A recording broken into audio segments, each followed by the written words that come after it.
se acabó la sequía en tu vida. Hay cielos abiertos para ti. A continuación, una enseñanza desde la comunidad Llamas de Fuego para las Naciones, desde Soacha, Cundinamarca, en Colombia.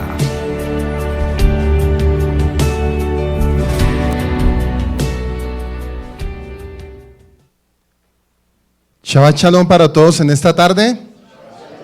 Damos la bienvenida a todos aquellos que se conectan a través de la fanpage del Roe Pablo Escalante y de la emisora Restaurando las Sendas Antiguas. Bueno, continuamos con nuestro estudio exegético de Shemot y hoy vamos a comenzar con un nuevo estudio, capítulo 10, del versículo 1 al 29. Y bueno, vamos a comenzar porque es que son 29 versículos donde vamos a mirar en una morfología hebrea, no se les olvide. Vamos a mirarlo desde la vista morfológica hebrea y vamos a utilizar varias reglas. La Sod. Aquí vamos a utilizar la regla Sod, que es el secreto, lo profundo, lo que a veces uno dice, pero es que ahí no está escrito. ¿Cómo usted me puede asegurar si eso no está escrito? Resulta que la Torá, el Tanakh, como decía Yeshua, muchas veces Yeshua le habló en parábolas. Sí, hablaba en parábolas, pero le hablaba en parábolas a los religiosos de ese entonces. Mas después le aclaraba a su grupo de discípulos. Él les explicaba lo que quería decir la parábola. Y así muchas veces nos sucede cuando estudiamos o cuando hicimos el estudio de Bereshit, de Génesis. Había muchos puntos explícitos y había muchos puntos implícitos. Lo mismo nos sucede con Éxodo. Y lo que es Bereshit, Génesis y Éxodo se conecta mucho con Apocalipsis.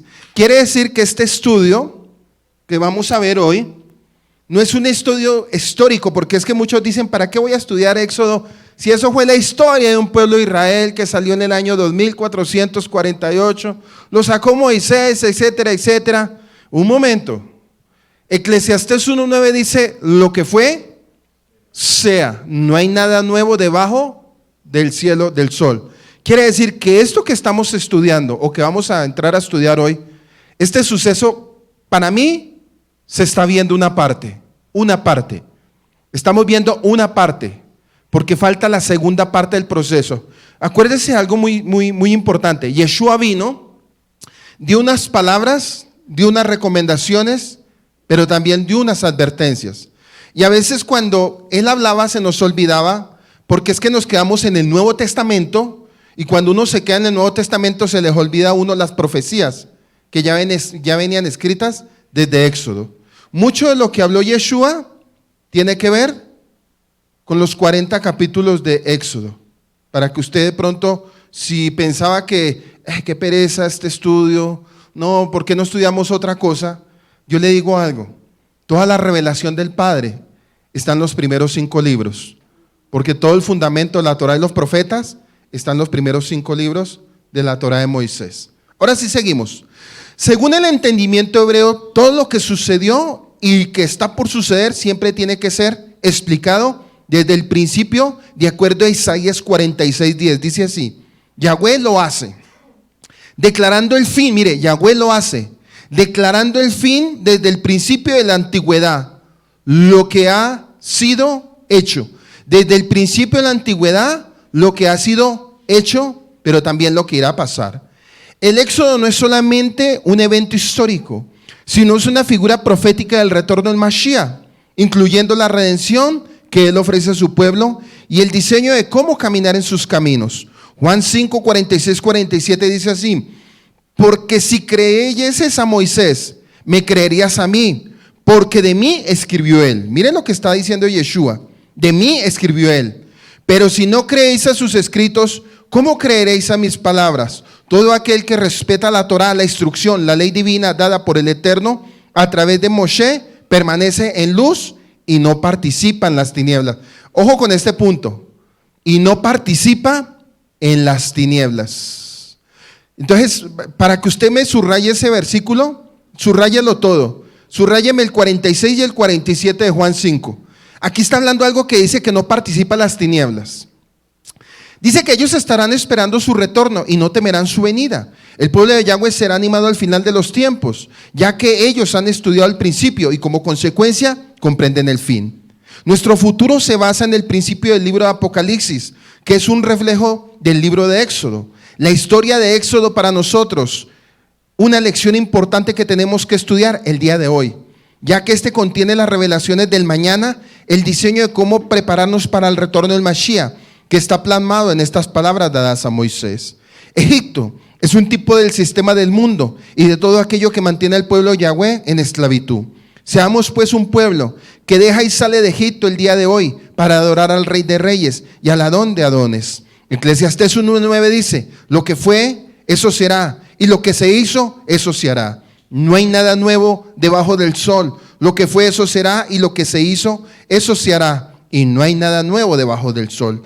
Llegamos al capítulo 10 y a la 8ª y 9ª plaga, que serían un juicio de Elohim, más sobre la rebelión de Faraón de no humillarse al Eterno y no ceder a su petición de liberar al pueblo. Versículo 1 al 2. Dijo Yahweh a Moisés, entra a la presencia de Faraón.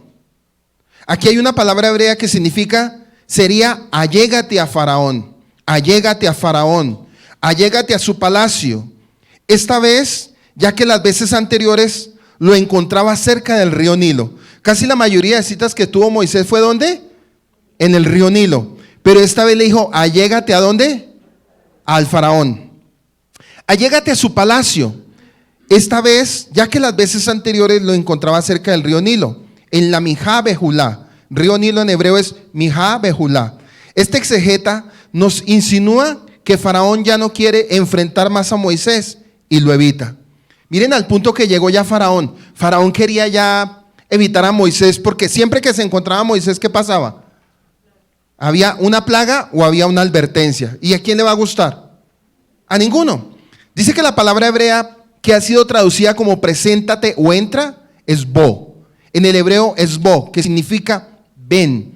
Esto nos enseña que el Eterno, ojo con este punto, esto nos enseña que el Eterno estaba en Egipto con los hijos de Israel. Y también que él fue el primero a Faraón e invitó a Moisés a ir con él. Un siervo del Eterno no hace las cosas por sí mismo, sino en colaboración con el Eterno. No toma iniciativas propias, sino siempre en relación con el Eterno, con lo que él dice y hace. Y si tomamos decisiones sin consultar con el Eterno, podemos sufrir graves consecuencias. Porque yo he endurecido su corazón, dice Yahweh a Moisés, porque yo he endurecido su corazón, lo que quiere decir que él ya no controla su voluntad. Ya en este momento, en las últimas plagas, las 3 últimas plagas, langosta, oscuridad y primogénitos, ya él no controla su voluntad. Después de 7 golpes anteriores, ¿será que él estaba bien? En este momento, hasta el día de hoy, con esta enseñanza, nos damos cuenta que ya en las 7 plagas él ya no sabía más qué hacer. Dicen sus consejeros que la tierra estaba casi ya que destruida. Y la palabra destruida significa muerte. ¿El muerte por qué? Porque ya no había alimento, ya no había nada que comer. Entonces dice, yo he endurecido su corazón, lo que quiere decir que él ya no controla su voluntad, por lo tanto, su destrucción es irreversible. Y el corazón de sus siervos para mostrar entre ellos mis señales. El Eterno se hace conocer que el faraón y sus sacerdotes dirigentes de Egipto tengan la ocasión de conocer más y más el poder de Yahweh. Le hago una pregunta, ¿Yahweh no se ha manifestado en las naciones? Y yo les enseñaba hace 8 días, lo que para el mundo es maldición, para nosotros es, porque usted ya está, miren, hay gente que tiene miedo, hay gente que está en pánico a nivel del mundo. La gente tiene pánico, la gente tiene miedo, la gente ya está paralizándose el mundo. Y esto hace muchos años no se veía. Y uno dice, algo está pasando. Algo está pasando sobre las naciones de la tierra. Algo poderoso está sucediendo, pero algo más poderoso va a venir. Dice que el Eterno se hace conocer que el faraón y sus sacerdotes dirigentes de Egipto tengan la ocasión de conocer más y más el poder de Yahweh. Esta característica de terquedad del corazón se llama en el hebreo la clipá. Hace 8 días lo pronuncié. La clipá del faraón. Las letras de la palabra hebrea faraón componen también la palabra ha-oref, con H. Ha-oref. es decir, la terquedad de la nuca. ¿La terquedad de la qué? La terquedad de la nuca. Esta característica implica una obstinación irracional que causa que el hombre se oponga incluso al mandato de su razón y sus sentimientos. Una persona irracional que causa que el hombre se oponga incluso al mandato de su razón y sus sentimientos. ¿Qué sucede cuando hay dureza? Ni hay razón, ni hay sentimientos. Esto está aludido también en la palabra hebrea utilizada aquí para decir está pesado, que es la kavek, que significa y puede traducirse hígado. ¿Se acuerda hace 8 días? Hígado. Es sabido que las capacidades de la persona se clasifican en términos generales basándose en los 3 órganos principales: el cerebro, la razón, el corazón, los sentimientos, y el hígado, la capacidad ejecutiva del hombre. El orden correcto es que primero la persona piensa, ¿cierto? Lo primero que hace la persona es pensar. Faraón estaba pensando, estaba analizando, estaba escudriñando, estaba meditando. Y el orden correcto es que primero la persona piensa el tema y arriba a alguna conclusión lógica. A continuación desarrolla su corazón, los sentimientos correspondientes hacia el tema, y a partir de la razón y los sentimientos de la decisión descienden a los canales de ejecución práctica. Pero cuando la kaved, el corazón de Faraón, es decir, el corazón se transforma en hígado y la obstinación ejecuta y ocupa un lugar de la razón y la emoción, tenemos ahí la testadurez, en el mejor sentido de la palabra. Una persona terca, una persona rebelde, según el Faraón, va a traer enfermedades. Por eso el padre dijo que le iba a matar lentamente. Si usted se da cuenta hoy en día, todos los problemas, todo lo que suscita unos problemas a un nivel muy alto, todo hace metástasis en el hígado. Del hígado pasa al páncreas, del páncreas a los riñones, de los riñones al colon, y cuando menos la persona resulta muerta, hermano. Pues el padre, a través de todas las plagas que estaba haciendo, dolor de cabeza, de ver todo lo que estaba pasando alrededor de él, pero aún así no le importaba. ¿Sabe por qué? Porque hasta ese momento no le había tocado algo que él amaba, su primogénito. Dijo, si destruye la tierra no me importa, para eso tengo poder económico, tengo poder para ir a comprar en otros territorios. De ahí bajaba el corazón, se endurecía, decía, pues al fin y al cabo no es mi problema. Pero como estaba tan presionado, todo eso le estaba cargando, ¿qué? Su hígado. Y el hígado es el centro de las emociones del ser humano. El hígado purifica. Acuérdense que en el hígado purifica la sangre, el hígado produce la bilis, el hígado es el filtro para uno estar de pie. Si usted tiene un hígado malo, su vida, créame, que lo próximo que le va a llegar es una hospitalización.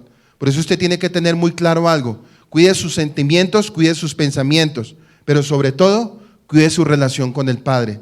Por eso algo que hemos aprendido y siempre lo hemos hablado, que dentro de la restauración del alma, lo primero que el Padre empieza a restaurar es el alma de adentro hacia afuera. Y cuando se restaura el alma, se sana el cuerpo.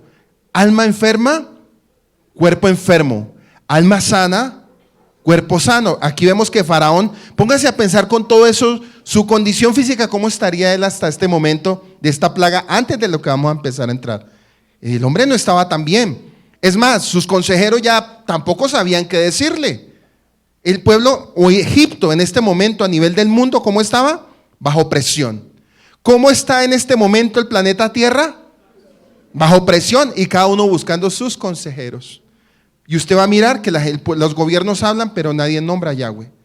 Ninguno lo está nombrando. Y hasta que el pueblo no se rinda y no se humille, los golpes van a seguir viniendo sobre la tierra.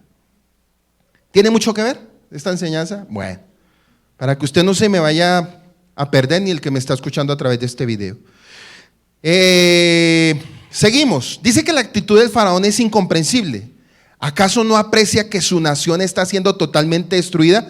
¿Qué hacen los gobernantes? Pues al fin y al cabo no me interesa, tengo el poder económico. Si llega a suceder una cosa, pues me voy de un país para otro.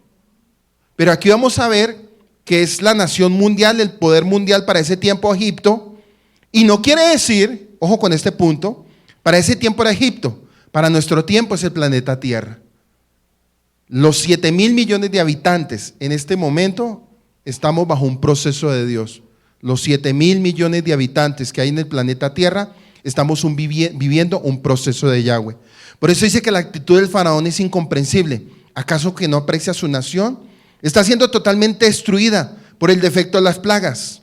¿Por qué causa? Aún se resiste a enviar a los hijos de Israel y a liberarse de todos los terribles flagelos que estaban sobreviniendo sobre su tierra, arrasándola por completo.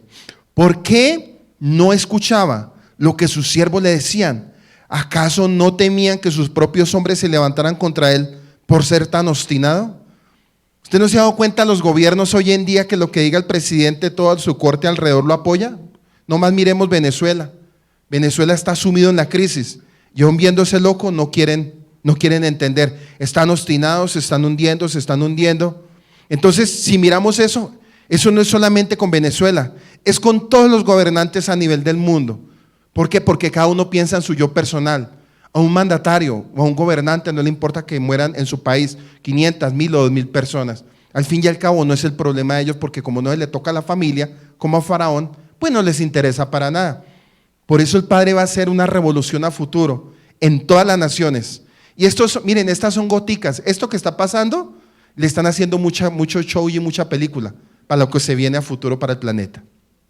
Dice que la respuesta a estos interrogantes la hallamos en la declaración del versículo donde dice: Yahweh le dijo a Moisés, llégate al faraón, pues he hecho que su corazón se obstine. Se obstine en el original hebreo está escrito así: Hitba Babdi. Hitba Babdi. La raíz de esta palabra es kabeb, que además significa hígado. Es otra palabra que se relaciona mucho con hígado. Y J-B-A-D-T-I. Elohim convirtió la carne del corazón de Faraón en hígado, o sea, ya lo está llevando a lo máximo de la presión. Ahora bien, el hígado está formado de un tipo de carne que posee propiedades muy particulares, pues cuando es cocinado no absorbe el líquido de la cocción. Es más, cuando más se lo cocina, el hígado más se endurece. Y lo mismo sucedía con el faraón. Más se lo sometía al rigor de las plagas, más se endurecía su corazón. Por eso era tan obstinado, porque su corazón se había tornado hígado y no se conmovía en lo más mínimo por los defectos de las plagas. Y si nos damos cuenta, en la Reina Valera no hay ninguna interpretación de esto, sino simplemente dice, se endureció. Pero cuando vemos el original en el hebreo, ellos hablaban así. Para ese entonces, en el tiempo de Moisés, ellos decían, está duro el hígado. Si hoy en día habláramos está duro del hígado, usted lo puede transmitir indiferente, ¿cierto que sí? Por nuestro sistema cultural y por todo lo que ha pasado de tiempos de cambios. Pero para ese tiempo, una persona que estaba endurecida, se le decía, tiene el corazón endurecido. Y se hacía la comparativa como cuando se cocina el hígado, que no se absorbe el líquido de la cocción, sino que entre más se cocina, más se ¿qué? ¿Cuántos han comido de hígado? Eso parece un zapato, ¿sí o no? Se pone duro esa vaina. Pues así estaba el corazón del faraón. Dice que observe que posteriormente se describe el endurecimiento del corazón del faraón y no se utiliza la palabra kabed, pues él mismo ya se había tornado hígado y ahora se endurecía cada vez más con las plagas. Caían sobre su pueblo y en vez de enternecerse, se endurecía. Por eso Proverbios 18:14 dice: bienaventurado el hombre que siempre teme a Yahweh, mas el que endurece su corazón caerá en el mal. Proverbios 28:14. Y en Proverbios 29:1 dice: el hombre que reprendido endurece la cerviz. Mire, el hombre que reprendido endurece la cerviz, de repente será quebrantado y no habrá para él medicina. En palabras de Yahweh, te va a quebrar. Por eso dice la palabra del Eterno que el Padre que Él ama disciplina, pero Él resiste a los altivos y a los orgullosos, hermano. Mire, tenga mucho cuidado. Aquí voy a hacer pequeñas pausas. Como si el Padre trató a Faraón, a veces uno dice, pero yo también, usted puede ser peor de soberbio, hermano. Dirá, eso fue con Faraón, pero es que usted analícese cómo está su corazón en este tiempo. ¿Cómo está usted con el Padre? ¿Cómo es su comportamiento? ¿Cómo es su actitud? ¿Cómo es su manera de obedecer? ¿Estás en obediencia o no estás en obediencia? ¿Estás ejerciendo mandamientos o no estás ejerciendo mandamientos? Es más, descuidaste la Torah, bitul Torah. Descuidar la Torah me conlleva a endurecer el corazón delante del Padre.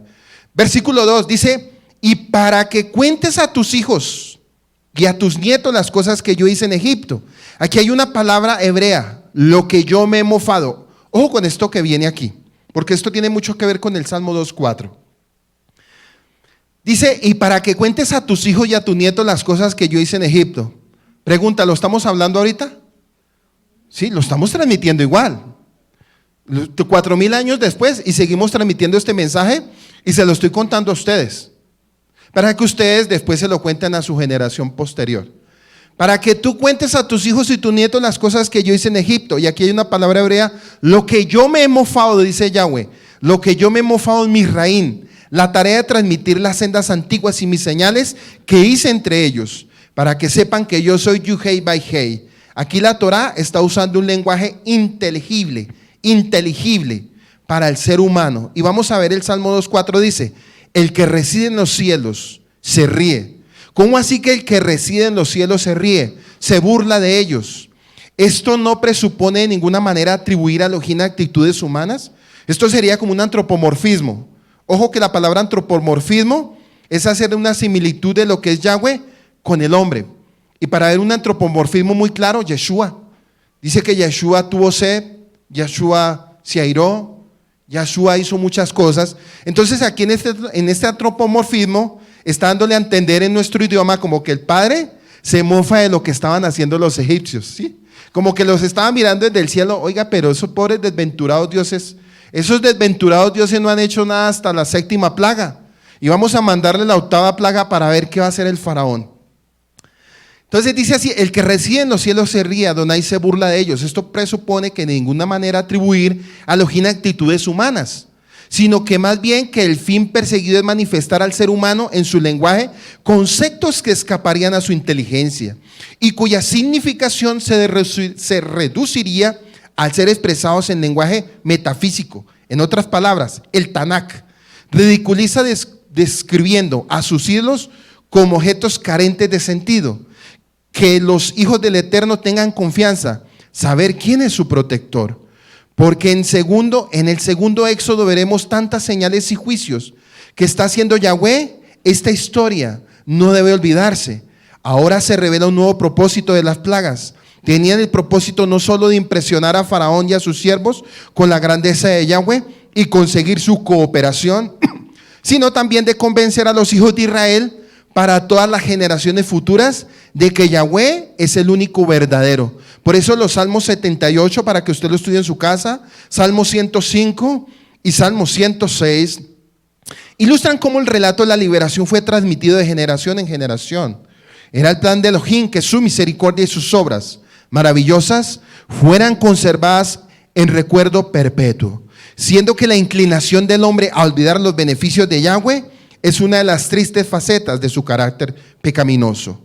Se requiere una exhortación constante para que la recuerde, y con frecuencia esto es verdadero en cuanto a sus necesidades diarias. Pero también se aplica a las circunstancias providenciales, como la relaciona con la conversación o la curación de una grave enfermedad. Por eso cuando dice para que la cuentes a tus hijos y a tus nietos, en Joel capítulo 1 verso 3, dice, contadlo a vuestros hijos, y vuestros hijos a tus hijos, y sus hijos a la siguiente generación. Deuteronomio 6, versos 6 y 7 dice así, y estas palabras que yo te mando hoy estarán sobre tu corazón, y diligentemente las enseñarás a tus hijos, y hablarás de ellas cuando te sientes en tu casa, cuando andes por el camino, cuando te acuestes y cuando te levantes. La tradición de pasar la revelación de abuelos, padres, hijos, es lo que ha mantenido la emuná del pueblo de Israel a lo largo de todas las generaciones, y es parte de la misma declaración para conocer al Mashiach, el Salvador del mundo. Versículo del 3 al 6. Entonces vinieron Moisés y Aarón. Acuérdense que Moisés, ¿qué representa? Y Aarón y Faraón, Satanás. Y le dijeron, Yahweh, el Elohim de los hebreos, ha dicho, ¿hasta cuándo no querrás humillarte delante de mí? Tremendo lo que el Padre le está mandando a decir con Moisés. Le dice a Faraón, ¿hasta cuándo no querrás humillarte delante de mí? Pregunta, en este tiempo el Faraón, no Satanás, sino el sistema de Faraón a nivel del mundo religioso y político está humillado? No, no ha llegado al punto todavía de quiebre. Todavía no ha pasado eso. La tierra está siendo golpeada, pero todavía no se han humillado. ¿Sabe por qué? Porque ellos todavía tienen su seguridad en la medicina, en la droga y en muchas cosas. Pero va a llegar un momento que ni medicina, ni antídoto, ni nada va a tener efecto, y ahí es donde el Padre, antes de venir Yeshua, dice que toda rodilla, tremendo ese punto, para que diga el que toda rodilla se doblará, porque todo mundo, y de toda lengua, de toda nación, de toda religión, va a tener que doblar sus rodillas. Antes, no. Pero gloria a Dios por el pueblo de Israel. ¿Dónde están? Porque con nosotros hay algo diferente y usted lo va a entender ahorita.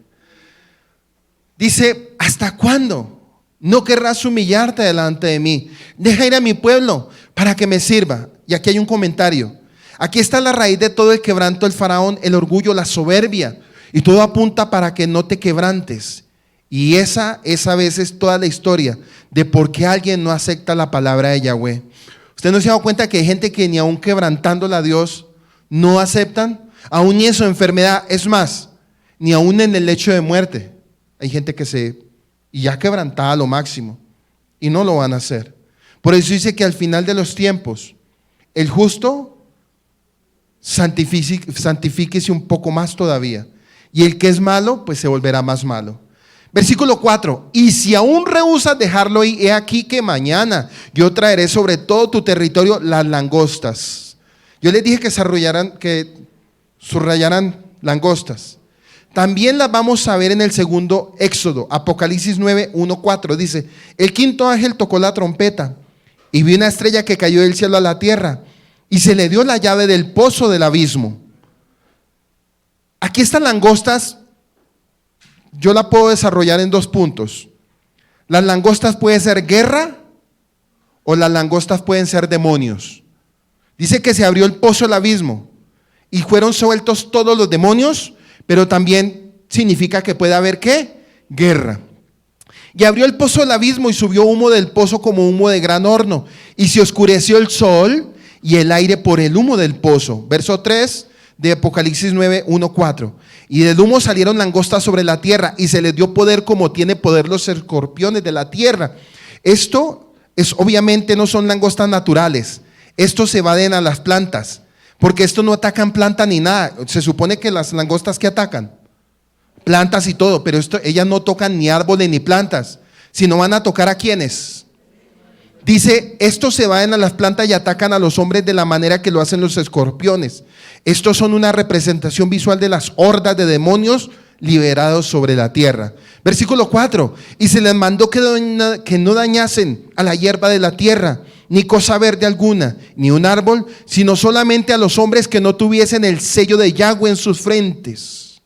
¿Cuál es la característica del sello? El rúa de Yahweh y la obediencia. Las langostas no podrán dañar a los hijos del Eterno sellados por la protección. ¿Y cómo lo podríamos para este tiempo? Y aquí yo voy a empezar a derribar puntos. En Éxodo 13, versos 7 al 9, miren lo que dice. Cuando se estaba haciendo el tiempo de los 7 días, dice que los 7 días se conmemoran los panes sin levadura, y no se verá contigo nada leudado, ni levadura en todo su territorio. Y lo contarás en aquel día a tu hijo diciendo, se hace esto con motivo de que Yahweh hizo conmigo cuando me sacó de Egipto. 9, y te será como una señal sobre tu mano. Estoy en Éxodo 13. Y te será como una señal sobre tu mano y como un memorial delante de tus ojos, para que la ley de Yahweh esté en tu boca, por cuanto con mano fuerte te sacó Yahweh de Egipto. ¿Qué nos está llevando el Padre a recordar? ¿Qué? Pesad. Esa es una de las señales. Pesad. Dice que Pesad se hará como acto memorial año tras año. Y el que no guarde Pesad no tiene la señal. Porque es que mire, una cosa es ser lleno y otra cosa es obedecer los mandamientos. Una cosa es ser lleno, y si yo soy lleno del Espíritu Santo, el Espíritu Santo me lleva a que yo guarde ¿qué? Porque Él me recordará todas las cosas. Pero también va a haber un falso espíritu del error. Y ese falso espíritu del error, ese es como el faraón, no me va a permitir que yo entienda las escrituras. Si ve, cuando hay un espíritu del error, usted lee las escrituras y no las va a entender, porque todavía está como vendado. Pero cuando es quitada esa venda, inmediatamente usted lo entiende. Por eso el pueblo de Israel, antes de recibir la Torá, tenían que salir de la esclavitud en sus corazones. Una persona que todavía está esclava a un sistema no puede recibir Torá. Es difícil recibir Torá si usted no entiende Torá. Si usted cuestiona la Torá, quiere decir que usted todavía milita en Egipto. Todavía militan las leyes antiguas. En el sistema, lo decía Alejandro esta mañana. Va muy relacionado. ¿Quiénes son las langostas en las escrituras? Recordemos que en el libro del profeta Joel, los diferentes reinos, ya vimos Apocalipsis, dice que se abrieron los abismos y salieron langostas, demonios.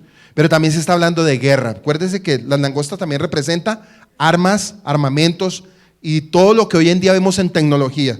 Para dos puntos dije, para guerra o para demonios. Pero viene, dice, ¿quiénes son las langostas en la escritura? Recordemos que el libro del profeta Joel, los diferentes reinos que asolaron a Israel, porque es que a Israel también le tocó su partecita, más adelante cuando ellos fueron rebeldes. Israel fueron comparados con dice que asolaron a Israel y fueron comparados con las langostas. Joel capítulo 1 verso 4 dice, palabra de Yahweh que vino a Joel, hijo de Petuel. Oíd esto, ancianos, y escuchad todos los moradores de la tierra. Aconteció en vuestros días o en los días de vuestros padres. De esto contaréis. Miren lo que nos dice en Éxodo, que contaréis. Llegamos a Joel y dice también que contaréis. Pero hay una diferencia. En Éxodo fue en Egipto. En Joel fue sobre el pueblo de. Para nuestro tiempo, ¿cómo cree usted que es? Porque es que alguno dirá, un momento, pero es que eso fue para el tiempo de Joel. Acuérdese que las palabras son profecías para nuestros tiempos. Versículo 3 de Joel 1. De esto contaréis a vuestros hijos, y vuestros hijos a sus hijos, y sus hijos a la otra generación. Versículo 4. Lo que quedó de la oruga, y comió el saltón, y lo que quedó del saltón comió el revoltón, y la langosta comió lo que el revoltón había quedado. También en el libro de Jueces, los descendientes de Saúl, madianitas y amalecitas, Jueces 6:5, dice, porque subían ellos. ¿Quiénes fueron los peores enemigos de Israel? Los madianitas y los amalecitas. Jueces 6:5 dice, porque subían ellos y sus ganados, y venían con sus tiendas en grandes multitudes como langostas. Ellos y sus camellos eran innumerables. Así venían a la tierra para devastarla. Son enemigos de Israel, que asolaron a Israel por 5 meses. Pero también en Apocalipsis 9:5 dice, y le fue dado que no los matasen, sino que los atormentasen 5 meses. Y su tormento era como tormento de escorpión cuando hiere al hombre. Verso 6 de Apocalipsis 9. Y en aquellos días los hombres buscarán la muerte, pero no la hallarán. Ansiarán morir, pero la muerte huirá de ellos. Versículo 7 de Apocalipsis 9. El aspecto de las langostas era semejante a caballos preparados para la guerra.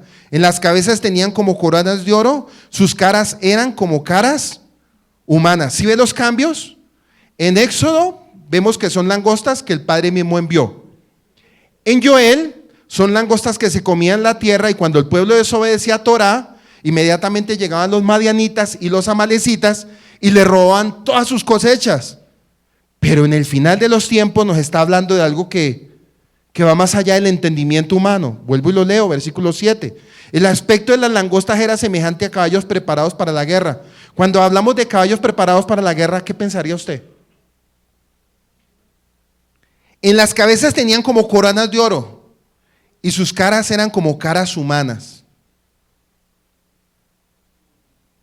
Gobernantes y poder armamentista, poder militar, porque es que en el momento que se estaba hablando eso, acuérdese que Juan en la isla de Patmos estaba viendo por visión, ¿sí? Dicen que ellos veían como naves volar, como pájaros volar. ¿Qué es lo que estamos viendo hoy en día? Pues ya vemos aviones, vemos tecnología, vemos todo. Sí, ellos estaban profetizando y ahora entonces nosotros ya lo estamos viendo. ¿O qué otra cosa usted espera ver? ¿Un marciano, un ángel caído? Ya eso están en medio de nosotros. Los demonios están. Lo de Génesis 6, los ángeles caídos y los demonios, eso todavía sigue, hermano. Hasta que venga Yeshua por segunda vez y encadene a Satanás, a sus demonios y a los que no aceptaron el testimonio de la Torá y los mandamientos. ¿La Torá y los qué? Dice que el Apocalipsis sigue exactamente el orden expresado en Mateo 24 para que usted lo estudie en su casa. Y es interesante que a la altura de este juicio nos dice Apocalipsis, nos sigue diciendo que el rey de las langostas es Abadón, 9:11, Apocalipsis 9:11, y tiene por rey sobre ellos el ángel del abismo, cuyo nombre en hebreo es Abadón y en griego Apolión. Abadón del hebreo destrucción, perdición.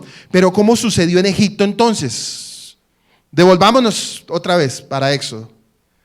Dice que Egipto estaba siendo ¿qué? Golpeada, estaba siendo apabullada. Estaban los langostas, dice que habían ya pasado 7 plagas, ya ahorita lo vamos a ver, pasaron 7 plagas, pero esta plaga de las langostas ya le estaba tocando a ellos lo máximo, les estaba tocando su parte financiera, les estaba tocando la parte de la sobrevivencia, el que no come pues se muere de hambre, entonces llegan ellas y empiezan a devastar todo, pero dice que hubo una parte del lugar del territorio de Egipto que se llamaba ¿cómo? Gosén, que significa pastos verdes, donde ese lugar fue que apartado y reservado del Padre para el pueblo de Israel. Entonces viene este punto, dice destrucción y perdición como sucedió en Egipto, en Gosén, tierra fértil. La destrucción no podrá tocar a los verdaderos hijos de Yahweh, del Todopoderoso, sellados por la protección. Yo quiero que hagamos un alto aquí. El que no guarda Shabbat, el que no guarda fiestas, está destinado a la perdición. No lo digo yo, lo dice la Torá. Dice que es mandamiento, Mateo 5:17. Yeshua no vino a abolir la ley, sino a completarla. Entonces cuando alguien te dice, o un cristiano, o un adventista, lo que tú quieras llamar, te dice, no, es que a mí me han dicho que no hay que celebrarla. Claro, Faraón le estaba diciendo, ustedes no pueden irse. Ellos tenían que ir a celebrar fiesta. Y Faraón empezaba a oponerse, se endurecía y dice, es que ustedes no van a ir, ustedes no van a ir. Es lo mismo que está sucediendo ahora. Satanás, el príncipe de este mundo, no quiere que conozca al pueblo totalmente la verdad. Efraín está esparcido por todas las naciones, pero Efraín en este momento está contaminado, hermano. Efraín está contaminado. Y a pesar de todo esto, el Padre está permitiendo plagas, ¿para qué? Para que Efraín sea tocado y golpeado y a la vez también se rinda y busque al Padre Todopoderoso. Yo le hago una pregunta. Usted podrá escuchar la mayoría de mensajes religiosos, pastores, lo que usted quiera, profetas. Ninguno le atina a nada. Ellos no le atinan a nada. Dice que son videntes borrachos. Dice que son videntes borrachos, pero más borracho el pueblo que los sigue, hermano. El pueblo levanta a sus ídolos. Usted no sabía que se puede levantar un falso, un mentiroso. Lo siguen 50, 100, 1000, 2000 y ya levantaron un ídolo. Y ese ídolo, ciegos, guías de ciegos. Versículo 5 dice, de Éxodo, devolvámonos otra vez para Éxodo, capítulo 10, verso 5. Dice, la cual cubrirá la faz de la tierra, de modo que no puede verse la tierra, ella comerá lo que, miren, dice, la cual cubrirá la faz de la tierra, de modo que no pueda verse la tierra, y ella comerá lo que escapó, lo que quedó del granizo comerá a sí mismo, todo árbol que fructifica en el campo, vuelve y le queda el consejo. ¿Sabes? Humíllate, le vuelve y le dice Moisés a Faraón, ¿sabes qué? Humíllate, porque viene algo de lo cual no se podrá salvar en el ámbito espiritual. Implica algo que te va a carcomer de lo poco que te queda. Después de sufrir, te vas a seguir carcomiendo todavía un poco más. Apocalipsis 9:16 dice, y blasfemaron contra el Eterno del cielo por sus dolores y por sus úlceras, y no se arrepintieron de sus obras. ¿Usted cree, le voy a hacer una pregunta, con esto del coronavirus a nivel del mundo, ¿usted cree que la gente se va a arrepentir? Hermano, el que se murió, se murió.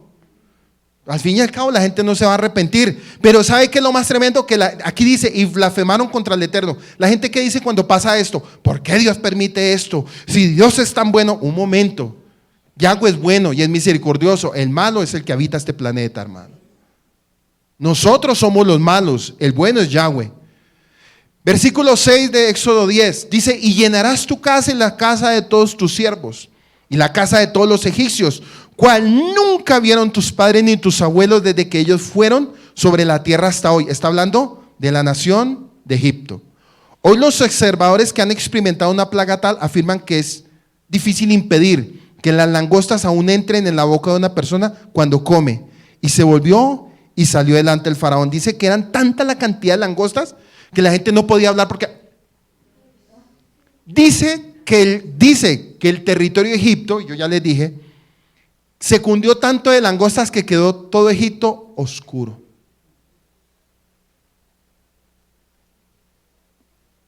Y usted dirá, estamos hablando de oscuridad. Acuerde que la langosta en este momento dice que los 3 últimos estudios, los 3 últimos capítulos, habla de oscuridad. Quiere decir que antes de que retorne Yeshua por segunda vez, va a haber oscuridad en el planeta. Y usted va a entender qué significa oscuridad más adelante. Por eso yo le digo, estamos en el tiempo de la oscuridad.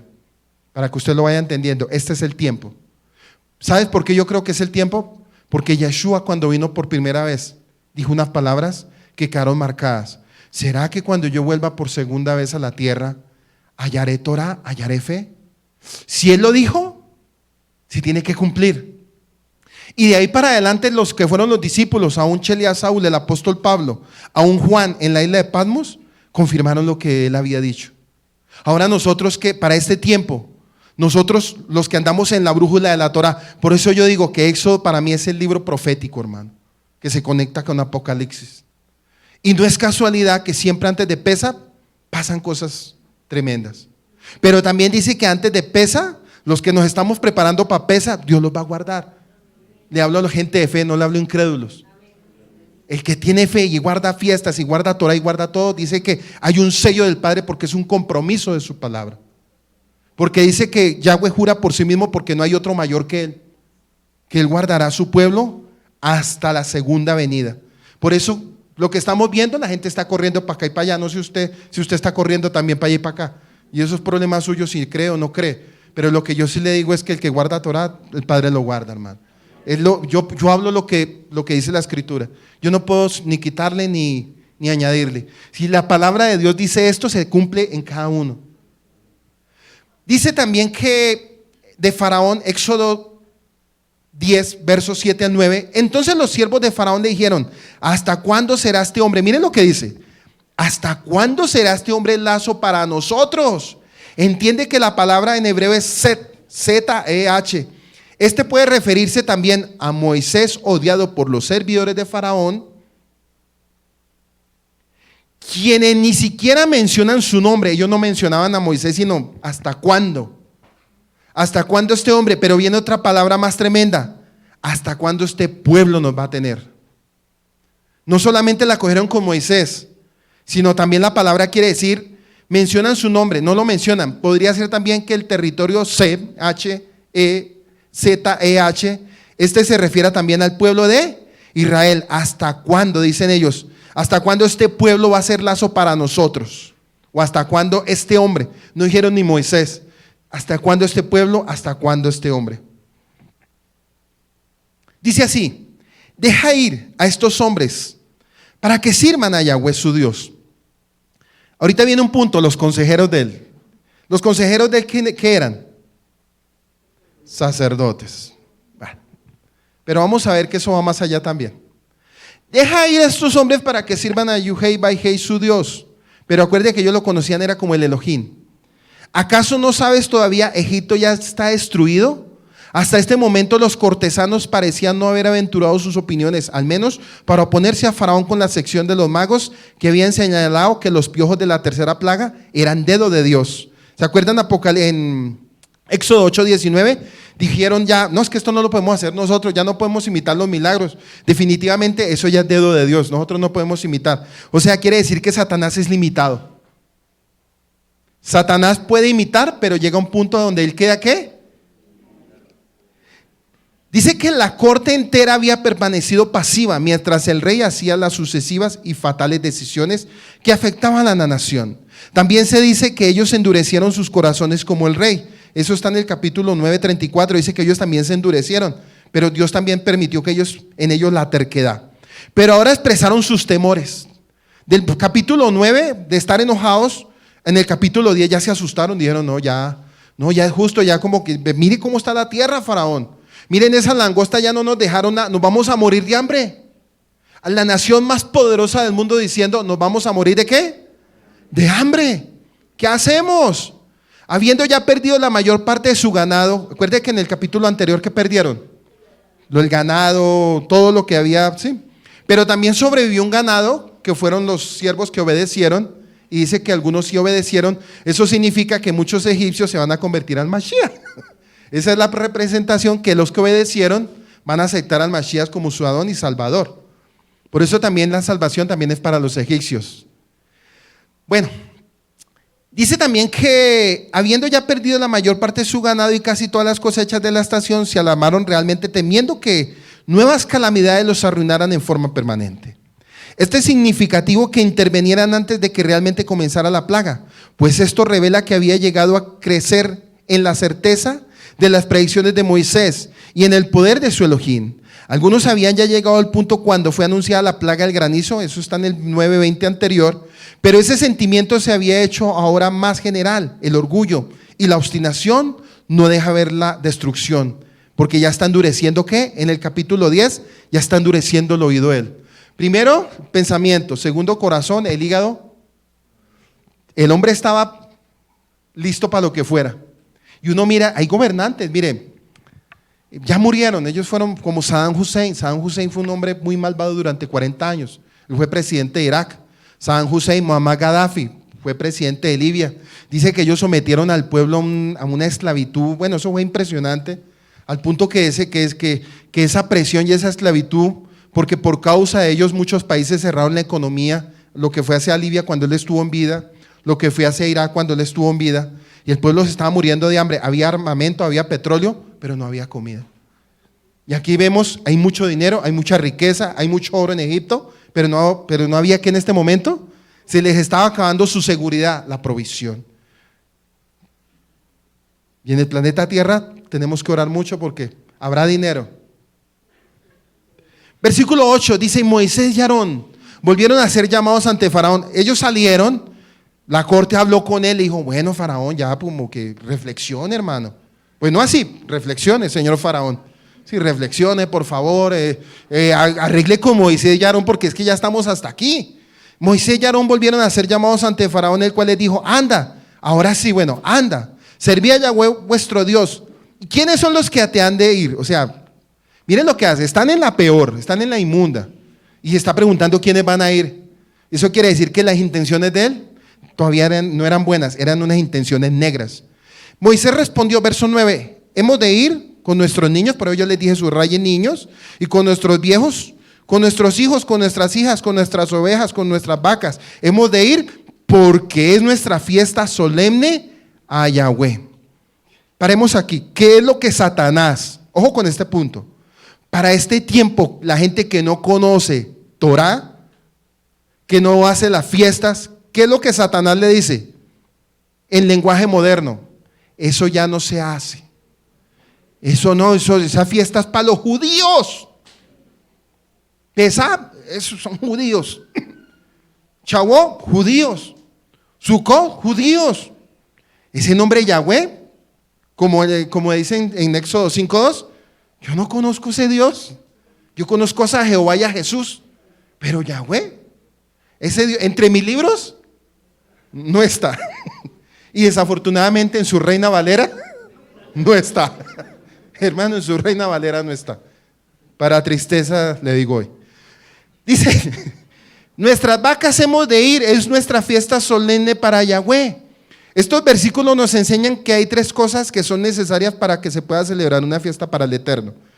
3 características y 3 puntos importantes. Para celebrar fiesta tiene que haber libertad.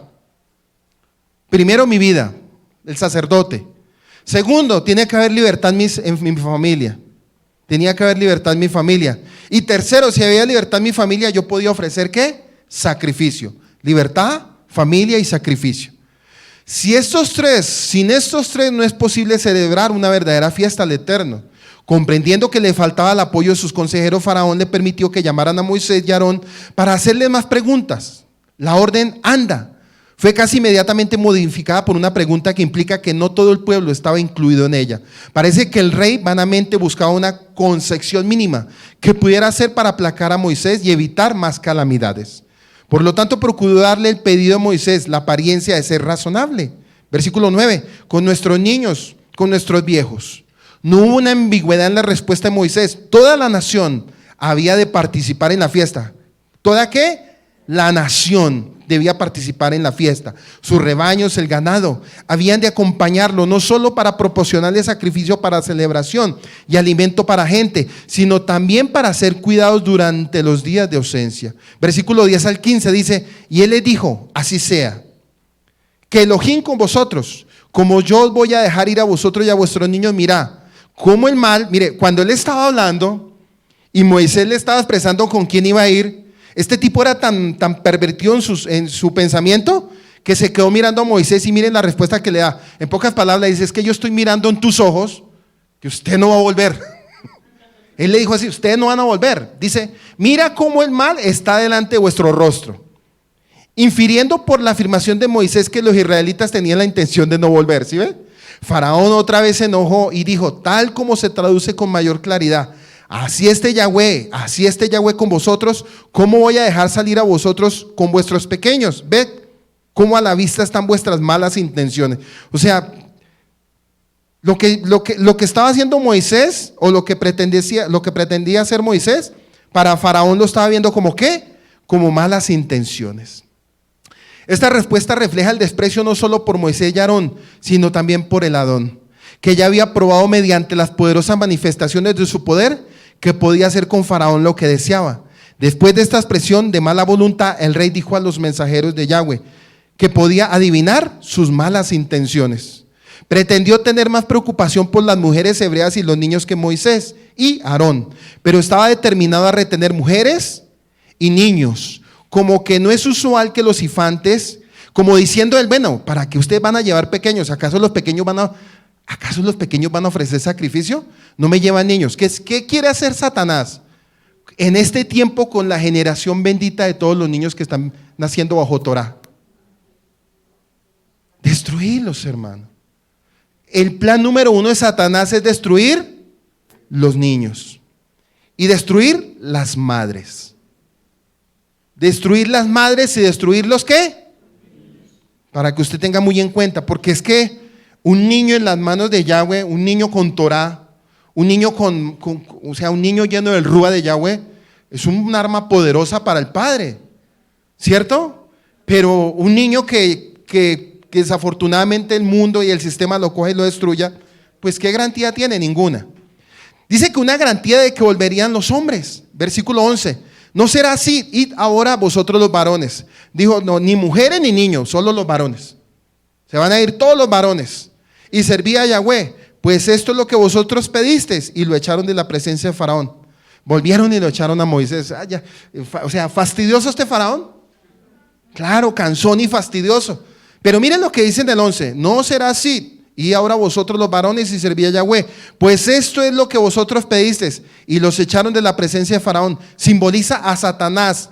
Como tal intenta hacer dos cosas. Dividir la familia y apartar los niños. Por eso en Joel 2.16, miren lo que dice Joel 2.16. Reunid al pueblo, santificad la reunión, juntad a los ancianos y congregad a los niños y a los que maman de pecho. Quiere decir que en las fiestas tenemos que estar todos. En las fiestas tenemos que estar todos, aún la que está embarazada. Todos, no hay excepción. Versículo 12, entonces Yahweh dijo a Moshe, extiende tu mano sobre la tierra. Ojo con este punto, y esto lo enseñé en capítulos anteriores, pero yo sé que aquí hay muchos que son inteligentes, como otros que también son inteligentes. Ojo con este punto, miren lo que dice. Dice, extiende tu mano sobre la tierra. ¿Qué significa? Para hablar de Yahweh dando revelación. Este punto extiende la mano sobre la tierra para hablar de Yahweh dando revelación. Otro punto para la mano, para hablar del poder de Yahweh en el juicio. Otro punto para la mano, para hablar de Yahweh mismo en su presencia personal. Acuérdese que en ese momento, ¿quién era juez? ¿Quién era Elohim? Moshe. Dice, yo te pongo como Elohim sobre Faraón. No se les olvide el capítulo de Bereshit, capítulo 15. ¿Sí fue 15? Donde dice que él lo pondría para sacar a su pueblo y lo mandaría como juez. Bueno, en fin. Dice que para hablar del poder de Yahweh y para liberar de Egipto, para traer a las langostas a fin de que suba sobre el país de Egipto y consuma todo el granizo. Versículo 13. Y extendió Moisés su vara. Bueno, primero fue la mano, ya entendimos. ¿Qué representa la vara? Bueno, sabemos que proféticamente representa a Yeshua, pero en ese momento, ¿qué representaba sobre él? Miren, poder regio dado a los reyes, Génesis 49:10. Poder regio dado a los reyes, poder espiritual concedido a los sacerdotes. Segunda de Reyes 4:29. El poder de la justicia divina otorgado a los jueces. Isaías 10:5. Ya hace referencia al Mesías. Acuérdense, él tenía autoridad aún para orar y levantar las manos, como para tomar la vara y golpear el piso. Sombra profética del que habría de venir, de Yeshua. Dice que sobre la tierra de Egipto, y Yahweh trajo un viento oriental. Estamos en el versículo 13. Dice que sobre Egipto y trajo un viento oriental. Yo les dije que subrayara viento oriental sobre el país, sobre todo aquel día y toda aquella noche. Y al venir la mañana, el viento oriental trajo las langostas. ¿Qué lo trajo las langostas?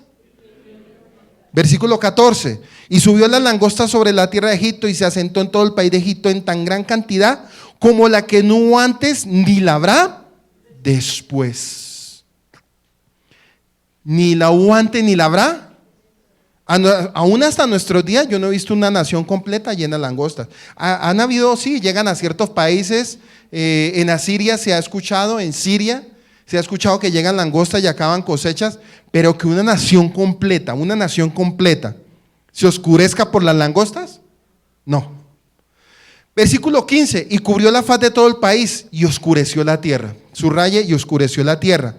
Y consumió toda la hierba de la tierra y todo el fruto de los árboles que había dejado el granizo. No quedó cosa verde en árboles ni en hierba en el campo de toda la tierra de Egipto. La plaga de la langosta fue un ataque contra el dios egipcio Anubis, el dios egipcio Anubis, el dios de los campos, Isis, el dios protector contra las langostas, y Set, el dios protector de las cosechas. Las langostas terminaron el trabajo realizado por el granizo. Acuérdense que en el anterior fue ¿qué? Un granizo y ahora unas langostas. El faraón llamó una vez más a Moisés para pedir ayuda, que él perdonara su pecado y quitara la plaga de las langostas. Moisés así lo hizo, pero el corazón de Faraón continuó endurecido. Yo les hago una pregunta para que usted lo razone. Satanás, cuando toma control de los gobernantes malvados de este mundo, ¿es difícil doblegar a un gobernante que esté tomado por manos de Satanás o influenciado? No, va a ser muy difícil. Vamos del 16 al 20. Entonces Faraón se apresuró a llamar a Moisés y Aarón y dijo: he pecado contra Yuhei Baihei, contra Elohim vuestro Dios, y contra vosotros. Versículo 17. Mas os ruego que ahora perdonéis mi pecado solamente esta vez. ¿Y es que no lo perdonó las anteriores? ¿O por qué cree que está vivo? Y que oréis a Yahweh vuestro Elohim que quite de mí al menos esta plaga mortal. Versículo 18. Y salió Moisés delante del Faraón y oró a Yahweh. Y entonces Yahweh trajo un fortísimo viento occidental y quitó las langostas y las arrojó al mar de juncos. El mar rojo en el original es el mar de juncos por donde pasó el pueblo de Israel. Y un punto de historia geográfico: ese mar ya no existe. Ese mar ya no existe por donde pasó el pueblo de Israel cuando fueron libres. Al final de todas estas enseñanzas vamos a ver un video. Al final de cuando terminemos Éxodo, vamos a ver un video muy bonito donde le va a enseñar a usted muchas cosas mayor. Ni una langosta quedó en todo el país de Egipto. Versículo 20. Pero Yahweh endureció el corazón de Faraón y este no dejó ir a los hijos de Israel. Entonces dice que inicia con el octavo golpe, la plaga de la langosta, Arbe, haciendo memoria de lo visto. Aquí recordamos cuando Moshe se presentó por primera vez ante Faraón y dijo, ¿se acuerdan? En Éxodo 5:2 dice: ¿quién es Yahweh para que yo oiga su voz y deje ir al pueblo de Israel? Y aquí lo estamos viendo pidiendo cacao en el versículo 16 al 20, que oren por él. Si ve Dios cuando dice a a quebrantar, a quebrantar, a quebrantar la soberbia. Para el Padre no es difícil. Miren, yo les quiero dar un consejo a cada uno de ustedes. Y dígaselo al que está al lado suyo. El obedecer es mejor que los sacrificios. Yo le digo una cosa, las religiones, unos van a Monserrate, bajan de rodillas, otros se pegan atrás, se sacan sangre.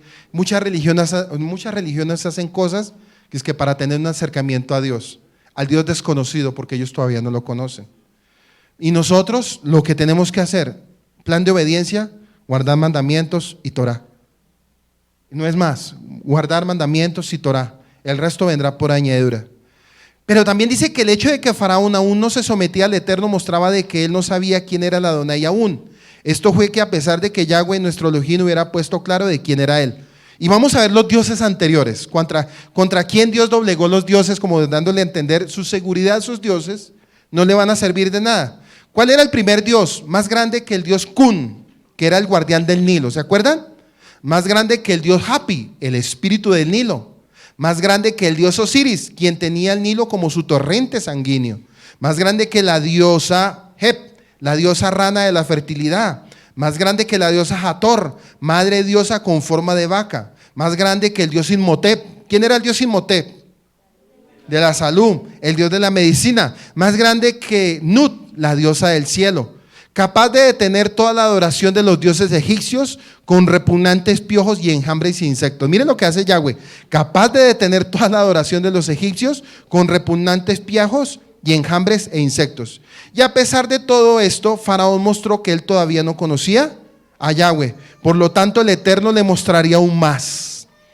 Por eso Moshe trajo una nueva plaga, las langostas que devoraron la vegetación del país.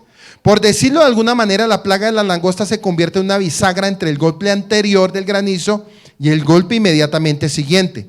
La oscuridad, si nos damos cuenta durante el relato de la plaga de las langostas, se menciona en 3 ocasiones: Éxodo 10:5, Éxodo 10:12 y Éxodo 10:15. Seguimos en el versículo 21. Y Yahweh dijo a Moisés: extiende tu mano hacia el cielo para que haya tinieblas sobre la tierra de Egipto, tanto que cualquiera las palpe. Por eso en Juan 3:19 dice así: y esta es la condenación, que la luz vino al mundo y los hombres amaron más las tinieblas que la luz, porque sus obras eran ¿qué? Malas. La novena plaga, como la tercera y la sexta, fue infligida sin previa advertencia, después de las plagas de las úlceras o los furónculos. Yahweh había anunciado que estaba para enviar todas sus plagas sobre el corazón del rey. Eso pasó en el 9:14 anterior. Por lo tanto, había de esperarse una sucesión de castigos sobre Faraón y sus súbditos. Indudablemente esta plaga vino muy poco después de la octava. Ciertamente que las plagas enviadas por el Eterno sobre Egipto, Misraín, fueron avisadas, pero hubo una particular que no fue avisada: la plaga o el juicio de las tinieblas. Esta no fue avisada. Entre cada plaga enviada hubo un tiempo prudencial para dar a Faraón oportunidad suficiente para que hiciera techúa, para que se arrepintiera, pero no lo hizo. Y el Adonai Sebaot, el Eterno de los ejércitos, sin previo aviso dijo a Moisés, es decir, alza tu mano a los cielos para que haya tinieblas sobre la tierra de Egipto. Y entonces leemos en la Torá, instrucción, ley, que una densa tiniebla cayó sobre Misraín, Egipto. Ahora bien, esta tiniebla no era ni cualquier oscuridad, no fue simplemente un eclipse momentáneo, que el sol se oscureciera en la tierra. Pero ¿qué podríamos encender? ¿Una luz y tener una iluminación en nuestra casa? No fue eso lo que ocurrió en Egipto. La palabra hebrea para describir lo que ocurrió en la misma palabra que aparece en Berechit 1:2 cuando dice, y habían tinieblas sobre la faz del abismo. Yo quiero que por un momento usted abra su Biblia y lea Génesis 1:2. Léalo usted ahí donde está, léalo, y usted que me está viendo a través del video, a través del audio, léalo. Para que usted pueda comprender mayormente qué significa Génesis 1:2.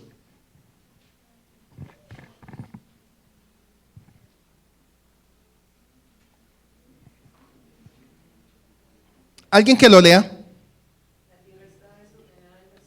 La tierra estaba desordenada y vacía. Y las tinieblas estaban sobre la faz del abismo. Y quiere decir que como en ese tiempo sucedió, en este momento estaba pasando lo mismo en Egipto. y el rúa de Yahweh se movía sobre la faz de las aguas. ¿Qué quiere decir esto?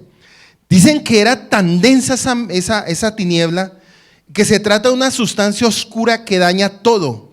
Oiga pues, una sustancia oscura que daña todo, que atenta contra todo, que no permite absolutamente ningún tipo de luz. Los científicos han descubierto que en los cielos, los chamayín, hay huecos oscuros con total ausencia de luz y son tan oscuros que ni la luz estelar puede penetrar allí.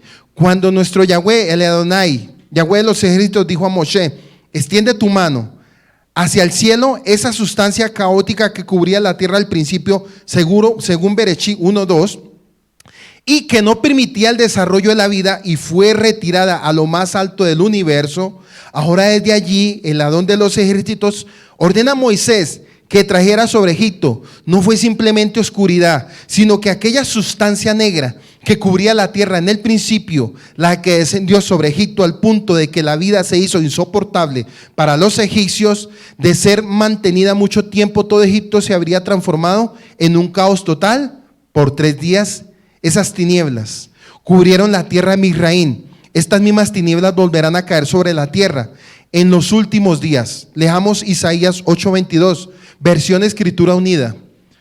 Dice: y cuando vuelvan su rostro hacia arriba, y cuando miren la Ares, la tierra, se encontrarán con zozobra y tinieblas, la lobreguez de la angustia y una densa tiniebla encendida. Pero aquí nos dice que por 3 días, ¿cierto? ¿Qué nos habla de 3 días? Muerte y resurrección. Cuando murió Yeshua, dice que cómo se puso en ese momento la tierra. Se oscureció y la tierra, ¿qué? Tembló. No se les olvide ese punto. Dijo nuestro Adón, Yeshua HaMashiach, en Matillahu 24:29, versión hebraica: e inmediatamente después de la tribulación de aquellos días, el sol se oscurecerá y la luna no reflejará su luz. Meteoritos caerán del cielo y las potestades celestiales serán removidas de su lugar. Entonces Yeshua les dijo: todavía un poco de tiempo está la luz entre vosotros. Miren lo que dice Yeshua cuando estuvo con los discípulos.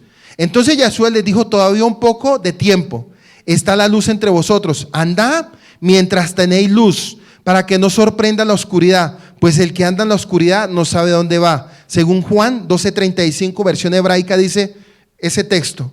Pensemos, ¿qué es esta oscuridad anunciada por el Adón Yeshua Mashiach? ¿Es algo simplemente físico o algo peor?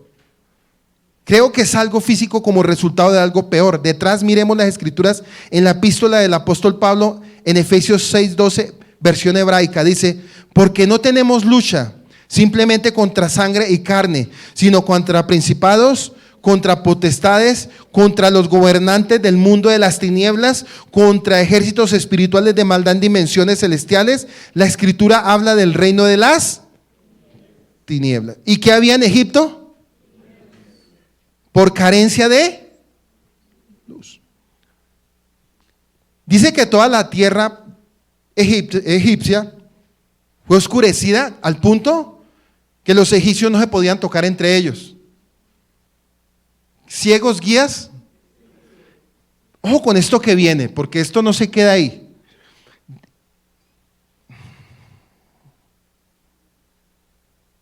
Voy a seguir leyendo y ahorita les explico. Dice que el Eterno, al dar a su Hijo Yeshua HaMashiach, el Cordero del Eterno, que quita el pecado del mundo, nos libró del dominio de las tinieblas y nos trasladó al reino de su Hijo amado. Lo anterior lo leemos en la epístola del apóstol Pablo a los Colosenses, Colosenses 1, versículo 12 al 15, versión hebraica. Dice: con gozo dando gracias al Padre, que os hizo aptos para participar de la herencia a los escogidos en luz, en el cual os ha librado la potestad de las tinieblas y los trasladó al reino de su Hijo amado, en quien tenemos redención, el perdón de pecados, en la imagen del Elohim invisible, el primogénito de toda la creación. Colosenses 1, versos 12 al 15. Así pues, todas esas densas tinieblas que cayeron sobre la tierra de Misraín, Egipto, en la presencia de ausencia caótica que cubría la tierra, según lo que estaba ocurriendo en Génesis capítulo 1, verso 2, dice que arriba, en esos huecos oscuros, está el cuartel general de Satanás, donde mandan, bueno, voy a hacer un alto. ¿Usted ha visto esos satélites que mandan? que Google, bueno, eso hay un poconón de satélites, dicen que hay pozos oscuros. Dicen que hay pozos oscuros al punto que ni con esas naves que tienen lo que tienen se puede ver nada. Y esos huecos oscuros son el cuartel general de las potestades de las tinieblas de Satanás. Eso lo llamamos nosotros el segundo cielo. Y constantemente hay una guerra, ¿qué? Espiritual. Por eso cada vez que nosotros oramos, hay un texto en Daniel que es muy hermoso, que dice que cuando Daniel estaba orando había una guerra espiritual y se le oponía al príncipe de Persia. ¿Sí era así? Dice que se oponía al príncipe de Persia porque las oraciones no podían llegar y tuvo una guerra el arcángel Miguel con Satanás y tuvo que venir a ayudarlo el arcángel Gabriel para que las oraciones de los justos llegaran arriba. Pero hay una diferencia, que ahora ese que está arriba, que es el Rué de Yahweh, habita entre nosotros. Quiere decir que ya no moramos en tinieblas. Ya tenemos claridad, yo ya puedo ver. Vuelvo y digo, yo ya puedo ver. Pero usted también dice, yo veo. Ojo, pero estamos hablando de asuntos espirituales, hermano. Dice en la carta a Corintios, porque el hombre natural no discierne las cosas que son del espíritu porque para él son locura y no las puede entender. El hombre natural es el que anda en tinieblas. No, es que no puede ser, no puede. El faraón no me ha dejado salir. ¿Se acuerda que yo le dije en un principio que muchos hebreos malvados murieron? No nos interesa, no queremos ser libres, no queremos salir. Para más fueron avispados algunos egipcios y griegos que salieron con el pueblo de Israel, hermano.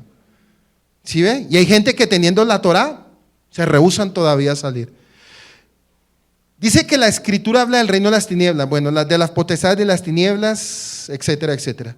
Así pues, todas esas densas tinieblas que cayeron sobre la tierra de Misraín es la presencia de ausencia caótica que cubría la tierra, según Génesis 1:2. Arriba, en esos huecos oscuros está el cuartel general de Hasatán, en algún lugar intermedio, que los científicos han descubierto como orificios negros, tan oscuros que ni siquiera la luz estelar los penetra. Estas potestades vendrán sobre la tierra al final de los siglos, las tinieblas del caos operadas por Satanás. Leemos en Revelación y Galud, Apocalipsis 16:10, versión hebraica. El quinto Malach, ángel, derramó su copa sobre el trono de la bestia, y todo lo que tenía bajo su control y dominio se oscureció totalmente, y se mordía de rabia la lengua. Así pues, lo que tuvo lugar en Misraín no fue simplemente la ausencia de luz, fue algo mucho más serio que provocó todo tipo de ansiedad, dolor, tragedia, malestar físico. Esto vino sin aviso. Yeshua HaMashiach de Israel habló de esto. Dice, pero poned la mirada en vosotros mismos, no sea que vuestros corazones se entreguen a la glotonería y a la embriaguez y a las preocupaciones vanas de esta edad presente y venga sobre nosotros como un lazo el día que nadie sabe. Lucas 21:34, versión hebraica. Miren lo que dice Yeshua. No sea que vuestros corazones se entreguen a la glotonería, a la embriaguez, a las preocupaciones vanas de esta edad presente y venga sobre nosotros como un lazo el día que nadie sabe. Gilel, Lucas 24:34, versión hebraica. En esas tinieblas habitan los demonios que actúan con las tentaciones. Estamos hablando que sobre Egipto había caído una densa tiniebla, pero acuérdese que estamos hablando de Éxodo, y Éxodo nos está revelando también lo de este tiempo, tomado de la mano con Apocalipsis. Para que usted no se me vaya a desconectar y de pronto usted hasta ahora esté conectando en el video, estoy enseñando Shemot, Éxodo, capítulo 10, del verso del 1 al 29. Y si esto, pues, cuando termine el video, vuelve y lo comienza para que pueda entender, porque si yo me conecto en este momento, no entiendo nada. Dice que,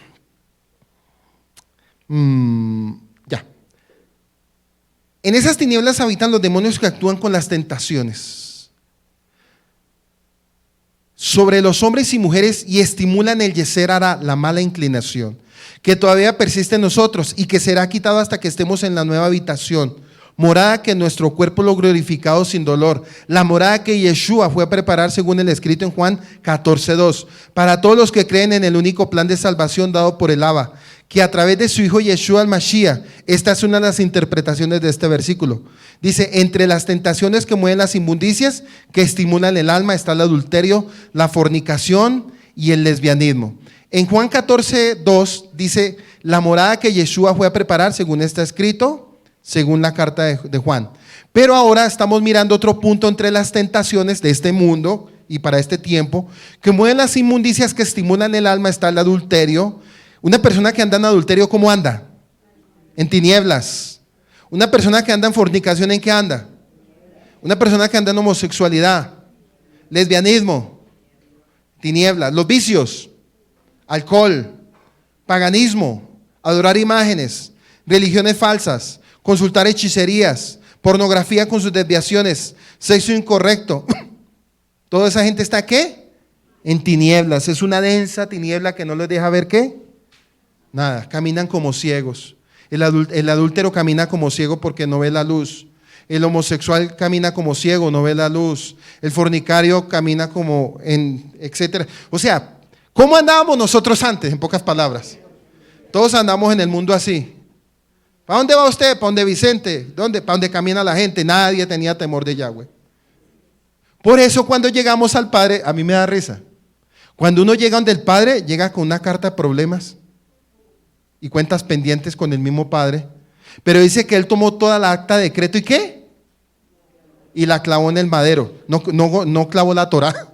Clavó fue el acta de maldición, de muerte que había sobre nosotros. No clavó en ningún momento la Torá, como algunos dicen que los mandamientos los clavó. Entonces, ¿para qué estamos acá ahorita? Si clavó los mandamientos, entonces yo para ir para mi casa. ¿Sí o no? Bueno, dice que orificios negros, listo. Dice que cuando dice en Lucas 21:34 que como un lazo, es decir, como algo inesperado, que no se anticipa ni sospecha, pero la buena noticia es que mientras Misraín, Egipto, estaban aquellas densas tinieblas, en el hogar de los hijos de Israel había luz. 23. En ese momento en los hijos de Israel, ¿qué había? Le hago una pregunta, ¿luz natural o luz espiritual? Porque dice que había tanta densa tinieblas que ni se podía. A ver, donde hay muchas densas tinieblas es difícil usted prender un mechero, un pebetero, porque para esa época era ¿qué era? Un pebetero, porque no había LED, no había nada de esto. Entonces usted se imagina ya con el pebetero y el mechero y el faraón allá en su guarida. Bueno, ¿qué hacemos? ¿Dónde están mis ayudantes? Aquí estamos, faraón. No lo veo, yo tampoco, pero bueno, esperemos a ver cuánto va a durar esto. ¿Sí o no? Póngase usted a pensar. Si en la noche uno a veces que se va la luz, no ve nada y uno dice, ay, ojalá llegue la luz rápido. Y cuando llega la luz, ¡ah! La gente hace eso, no sé por qué, pero ¡ah! Póngase usted a pensar 3 días en densa oscuridad. Todo el mundo, todos los egipcios allá encerrados en su casa, los sacerdotes, los magos, la crema innata de los adoradores egipcios. Bueno, faraón, ¿y ahora qué hacemos? Mire, nos quitaron la luz. Todo está en densas tinieblas, pero usted no ve allá hacia Gosén. Usted no ve esos hebreos allá, miren, todos esos hebreos tienen luz. ¿Y por qué nosotros no tenemos luz? Dijo nuestro don Yeshua HaMashiach, yo soy la Or de esta edad presente. El que me sigue nunca andará en tinieblas, sino que tendrá Or, luz. Yohanan 1:8, versión hebraica. ¿Nosotros andamos en qué? ¿Por qué? Porque una persona que no tiene luz protesta. Una persona que no ve protesta. Una persona que anda en densas tinieblas protesta. Una persona que no tiene temor de Torah no entiende nada. ¿Por qué? Porque no ve más adelante de sus ojos. Porque como hay una densa tiniebla todavía y no está la luz de Yeshua, todavía no se ha revelado en su alma la luz de la salvación. Cuando tenemos a Yeshua, la luz verdadera, como el Adón y Salvador de nuestras vidas, cuando le hemos aceptado como el Mesías de Israel y confiamos a Él el perdón de nuestros pecados, y cuando procuramos guardar los mandamientos que nos aplican dados por su Padre a través de Moshe, los cuales Yeshua nunca abrogó, y eso está en Mateo 5, 17, 20, Elohim, el juez supremo, su Padre, nos sostendrá y hará separación entre nosotros y lo mundano, del sistema de corrupción y religión falsa. Sheliach Saúl, el apóstol Pablo, nos amonesta diciendo en la carta en 2 Corintios 6:14, no se unan en yugo desigual con los incrédulos. ¿Cómo anda un incrédulo? En tinieblas. Porque ¿qué compañerismo hay entre la justicia e injusticia? ¿Y qué comunión hay entre la luz y las tinieblas? Ahora sí estamos entendiendo cuáles fueron las tinieblas que descendieron a Egipto. Las tinieblas, para irlo ya como desarrollando, dice que en las habitaciones de los hebreos, aquí la palabra habitación, más que habitación, es alma. Su alma es la habitación de ese cuerpo. ¿Se acuerdan que yo les he enseñado en la restauración? Que ese cuartico oscuro, ese cacharro, donde no quiere que llegue la luz, porque donde llegue la luz, ¡ay, Dios mío, lo que va a salir de ahí! Por eso dice que no se acercan a la luz para que sus obras no sean ¿qué? Entonces dice, no, yo no me acerco tanto, yo voy y me congrego, pero torano. Por eso las religiones a nivel del mundo están ¿en qué? Tinieblas, hermano. Pero yo creo en Jesús. Yo creo en Jehová. Listo, yo le creo. Viene la segunda pregunta. Guarda mandamientos, guarda Torah, guarda fiesta. Ah, no, entonces ese es el Dios de Israel. Usted me está hablando de otro Dios, no me está hablando del de Israel. Porque todo lo que se opone es anti-Torah. Todo lo que se opone, ¿qué es? Faraón, ¿qué estaba haciendo? Ustedes van, no me llevan los niños, no me llevan las mujeres. Vayan ustedes los varones, separando. ¿Sí ven lo que hace Satanás? Satanás empieza a hacer trabajos. Él es muy, miren, yo quiero enseñarles algo. Satanás no es ningún bobo, hermano. Satanás no es un coso rojo con cachos y con cola y un tenedor. No, él no es eso, hermano. Él es un ser que desafortunadamente el Padre lo otorgó con sabiduría, porque él era un querubín protector. Y cuando fue caído, él utilizó esa sabiduría de lo bueno, la convirtió en lo malo. Y él es tan sabio, Satanás. Acuerde que Satanás viene por los mismos años desde antes de la creación. Él viene, entonces él conoce, él sabe quién es cada uno de los que están acá. Él le conoce sus mañas, le conoce todo lo que es usted, diga la que está al lado suyo. Las mañas que no le conocieron ni sus papás ni su mamá, se las conoce el enemigo, hermano. Por eso dicen que no se acercan a la luz para que sus obras no sean ¿qué? Bueno, seguimos. Andemos como de día, andemos como hijos de luz y traigamos honra y alabanza a nuestro Abba Kadosh. Y a su hijo Yeshua HaMashiach, que está a la diestra del Padre, intercediendo por todos hasta que reciba el orden de su Padre para regresar e instalarse en Jerusalén y gobernar como el Señor de señores, Rey de reyes y Cohen Gadol, sumo sacerdote, según el orden de Melquisedec, donde estaremos con el gobierno aquí en la tierra. Dediquemos tiempo a la debida preparación espiritual mediante el estudio de las Escrituras, aplicación de ellas en nuestro diario vivir y la oración. ¿Usted quiere salir de las tinieblas? Ore, ayune, hermano. Pero es que hoy en día, miren, este punto, el pueblo de Egipto, ¿sabe por qué andaba en tinieblas? Porque ellos no querían nada con quién. Entonces usted dirá, uy, esos son incrédulos. Pero venga, ¿usted se ha puesto a mirar que usted también puede ser un incrédulo? De pronto usted está más dedicado a su celular. Yo no sé por qué el tema celular. En la mañana fue celular. ¿Y por qué yo otra vez celular? Porque es que la gente vive tan pegada. Miren, la gente es tan estúpida que son pegadas con ese celular, parecen bobos, hermano. Venga, por eso yo no uso celular. A mí no me gusta, ¿sabe por qué? Porque eso me quita tiempo con Dios, hermano. Eso me quita mi relación con el Padre. Mi esposa es testiga, mi celular, si me necesitan, tenemos un celular para los dos. Y ese celular por ahí está tirado, si me necesita algún cliente o algo, me dicen, venga, usted no tiene su celular, yo no necesito, venga, su esposa lo regaña, no en ningún momento. No en ningún momento, no me gusta, no es lo mío. Es más, no me gusta ese aparato incomodando mi bolsillo. Es más, no me gusta exhibirle a los ladrones el celular. Porque la gente es tan boba. El celular, no lo tengo. ¿Y qué es ese cuadro que tiene ahí? Ah, sí. Son tan bobos, hermano. Pues eso es la estupidez del ser humano. Dese cuenta el ser humano hasta dónde ha llegado en su estupidez. Bueno, seguimos con esto. La escritura de la Torah es sinónimo de luz. La semilla es la Torah y hay que esparcirla en todo terreno. La falta de Torah es sinónimo de oscuridad.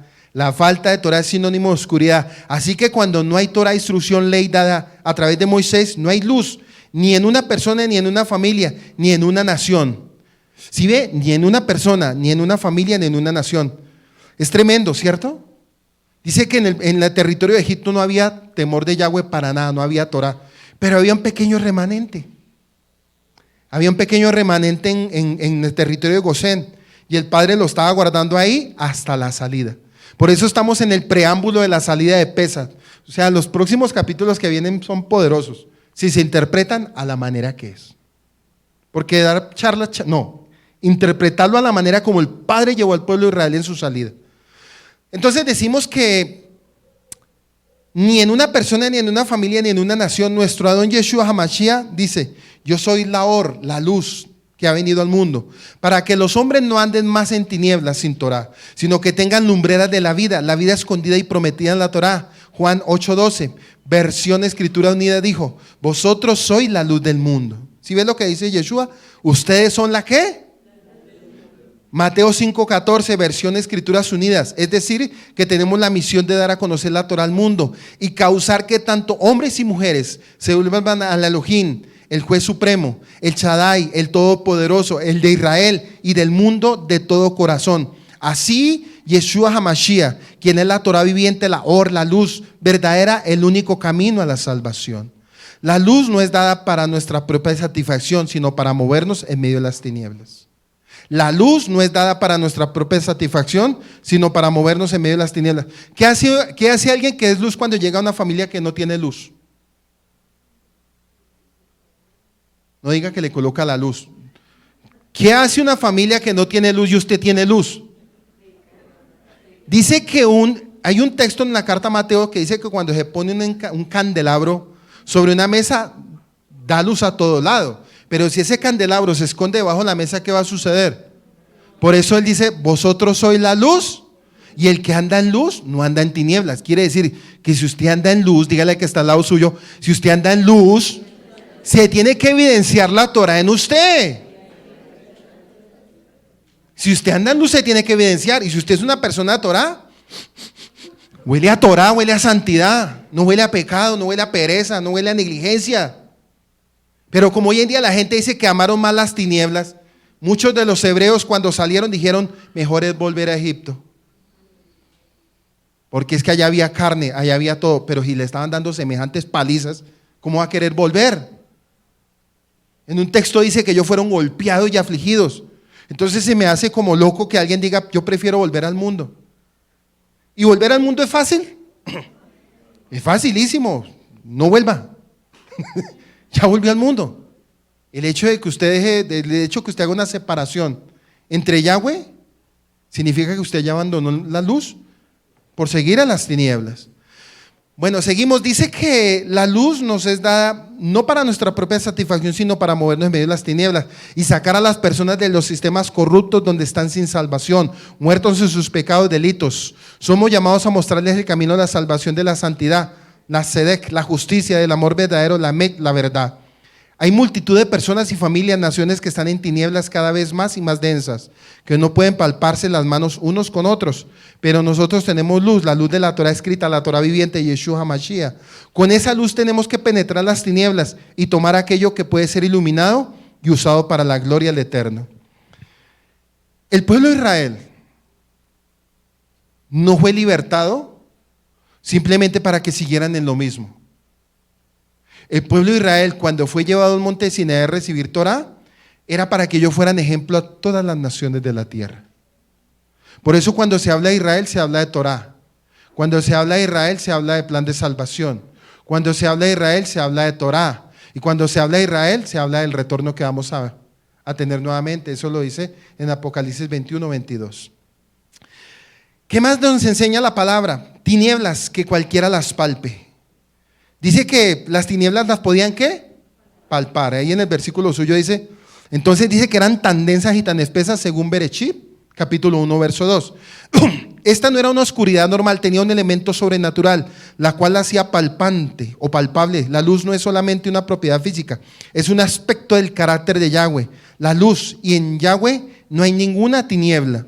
Primera de Juan, capítulo 1, verso 5. Primera carta de Juan, capítulo 1, verso 5. Dice que en él no hay tinieblas.